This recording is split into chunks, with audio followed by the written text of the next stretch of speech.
Mateo tenía apenas 12 años cuando anunció en la mesa familiar que quería lanzarse en paracaídas. El silencio que siguió fue ensordecedor. Su padre dejó los cubiertos sobre el plato con un golpe seco, su madre se llevó la mano al pecho como si le faltara el aire, y su hermana mayor soltó una carcajada burlona que resonó por toda la cocina. ¿Tú? ¿En paracaídas? Dijo Elena entre risas. Pero si tienes miedo de subir al tobogán alto del parque.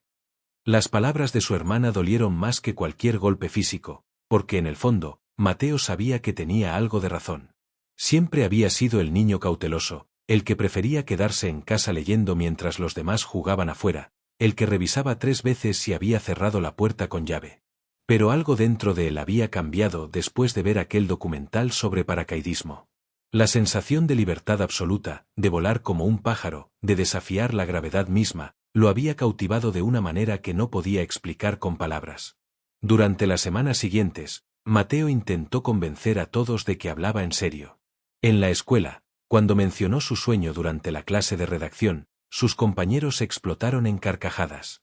Tomás, el chico más popular de la clase, gritó desde el fondo, «Mateo volando.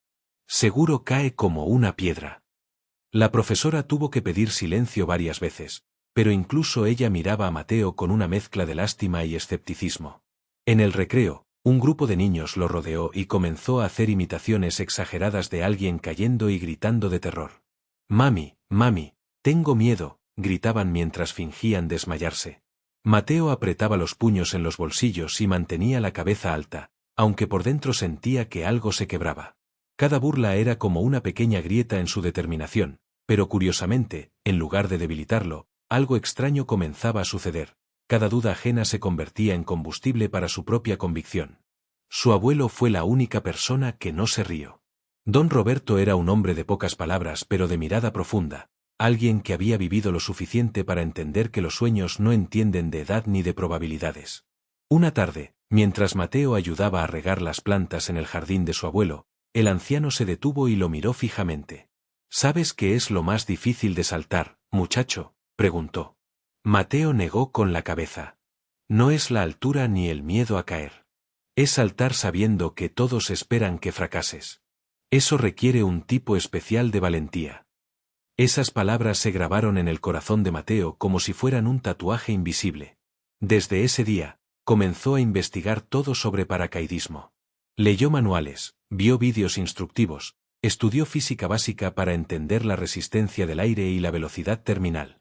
Se memorizó los protocolos de seguridad y aprendió sobre el equipo necesario. Su cuarto se transformó en una especie de centro de comando dedicado al paracaidismo, con mapas de zonas de salto, imágenes de paracaidistas profesionales y notas pegadas por todas partes. Convencer a sus padres fue la batalla más difícil.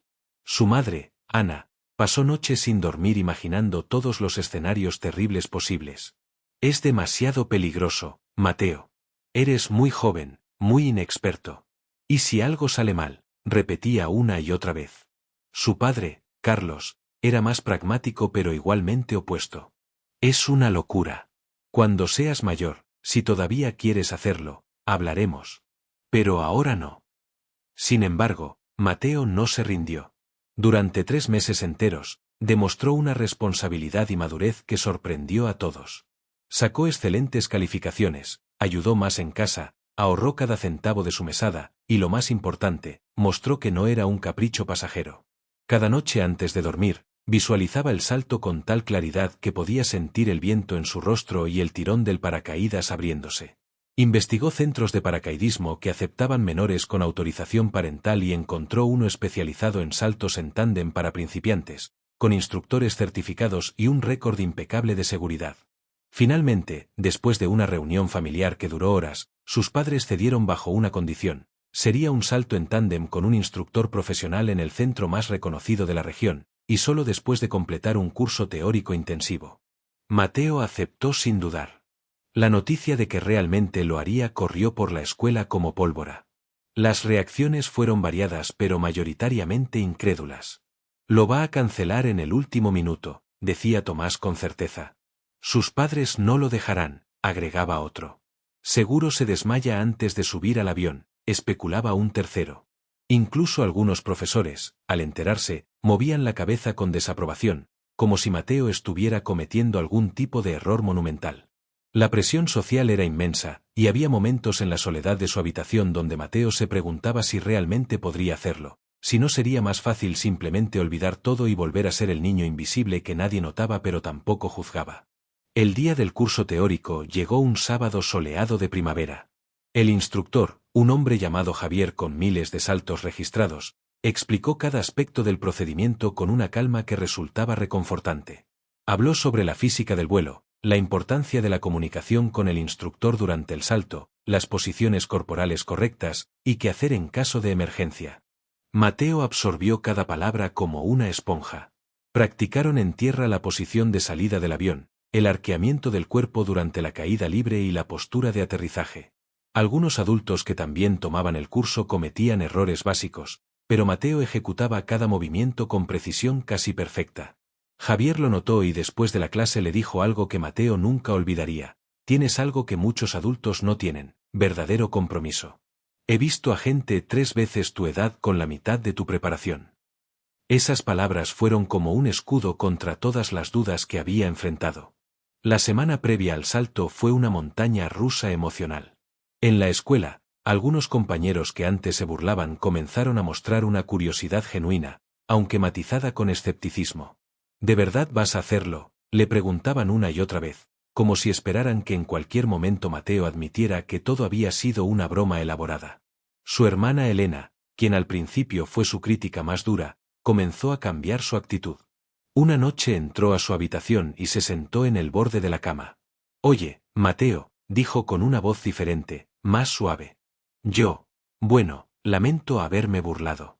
La verdad es que creo que eres muy valiente. Yo nunca podría hacer algo así». Mateo sintió que algo se aflojaba en su pecho, una tensión que no sabía que cargaba. «Gracias», murmuró, y por primera vez en semanas, sonrió con genuina tranquilidad. La noche antes del salto, Mateo apenas pudo dormir, no por miedo sino por una mezcla de anticipación y emoción que hacía imposible cerrar los ojos. El domingo amaneció con un cielo despejado, perfecto para saltar. La familia entera se dirigió al centro de paracaidismo ubicado en las afueras de la ciudad. El lugar era un campo abierto con una pista de aterrizaje pequeña y un hangar donde se guardaban los equipos.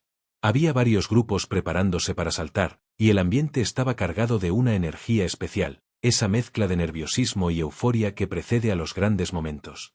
Mateo se puso el traje especial y el arnés, y Javier revisó cada hebilla y correa con meticulosidad profesional. «¿Listo, campeón?», preguntó el instructor con una sonrisa. Mateo asintió, aunque su corazón latía tan fuerte que sentía que todos podían escucharlo.